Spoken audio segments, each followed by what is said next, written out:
Assalamu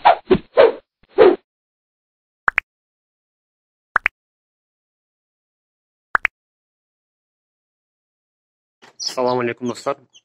Bugün biz bu videomuzda ошол жөжөлөр, бул жөжөлөрдүн азы корозун кантип аныктайт жана ошо макиштагын кантип аныктайт ошол жөжө кезинде. Ошону силерге биз билген практика менен силерге көрсөтүп беребиз. Азыр бул жерде эки жөжө чоң, бул жерде бул 10 күн жаштары чоң, мына жерде турат бирөөсү. Бирөөсү ошол бурчта турат да. Ошол 10 күн чоң булардан. Анан кийин майдалары бул чыккан 2 күн болду. 2-3 күндүгүндө аныкташ оңой болот да, жакшы болот жөжөлөрдүчү. Же чоңоюп кеткендер же болбой калат. Анан кийин бул жерде мисалы үчүн мишеден алдык. Буну корозун кантип аныктайт, же болбосо макиш болсо кантип аныктайт дегенде, мен канатын алып туруп мындай жазып караганда, канаты 2 катар жайгашкан болот өзүчө. Мындай болуп жайгашат да, 2 катар немелер кетет. 1 катар, анын үстүнө дагы 1 катар болот.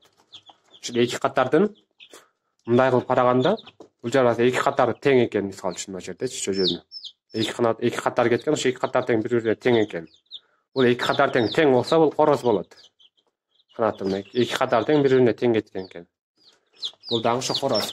Ал эми канаты болсо 1 катары узун, 1 катары кыска болсо, бул макиш болот мынакей. Канатында 2 канат тең, бул жерде тең кеткен мынакей. Көп узун эмес. Жок, бунда болсо наоборот 1 канаты бир эмес узун, бир жагы кыска экен. Мынакей мына жерде. Ушулар макиш болот бул.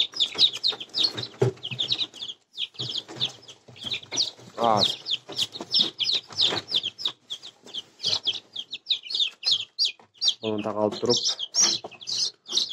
караганда мынакей. Бул жерде да ошо 1 катары узун, 1 катары кыска. Бул макиш болот. Ошондой болуп калат да. Эгерде 2 катары тең мындайдан тең болсо, мындан тең кеткен болсо, бул короз болот. Ал эми 1 канаты мындай узун, 1 канаты мындай кыска болсо, немесе канатында чыккан жаңы чыгып айткан түктөрү ушундай бири узун, бири кыска болсо, бул макиш болот. Экөө тең мындай тең болуп узун болсо, бул короз болот да. Ошол туугандар, бул теория 80% туура болушу мүмкүн. Бул илгертен бери ушундай деп неме бар, ушундай неме практика. Андан кийин бул жерде бунун пародасы кандай дешиңиздер мүмкүн. Кээ бирлердин ушундай суроолор болушу мүмкүн. Бунун пародасы кадимкиле үйдөгү эле тооктордун кадимкиле кашеки жайлары тооктун жөжөлөрү. Буларды ошо өзүм жасаган аппараттан эле чыгаргам. Аз да болсо бул видео ошо кимдир бирөөлөр үчүн керектүү, пайдалуу болушу мүмкүн. Себеби дегенде мындай базардан жөжө алып атканда короз менен макишин тандап алыш үчүн ушулар жакшы болот да. Анан кээ бирде неме кылып коет баягы. Жөжө алып аткандачы, мисалы үчүн анан кийин мындай жөжөлөрдү, мисалы үчүн көп жөжөлөрдүн арасында мындай тандап мындай терип алышат да, чоңдорунчу. Чоңдорун терип алса, алар наоборот ошо чоңдору ошо короздор болот да. Короздор эрте жетилип, тоокторго караганда бир аз өзү негизде эле көлөмү чоң болот да. Ошон үчүн жөжөлөргө беркен макишине караганда короздору бою чоң болот да. Алар ошо эрте жетилип, чыйрак болуп, ошо макиштарга караганда чоңураак болот. Ал эми берки слабый экен, кичинекей экен деп аларды калтырып коет, наоборот ошолор макиш болот да. Видео ошентип багып неме кылам дегендер үчүн.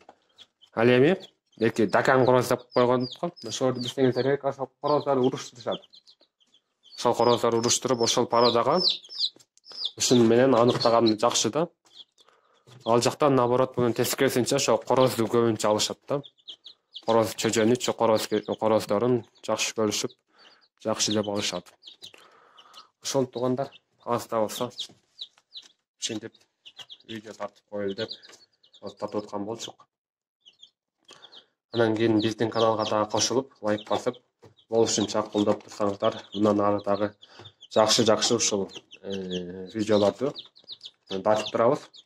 Буюрса акырындап алдыга жылып, дагы кызыктуураак кылып тартканга аракет кылабыз достор.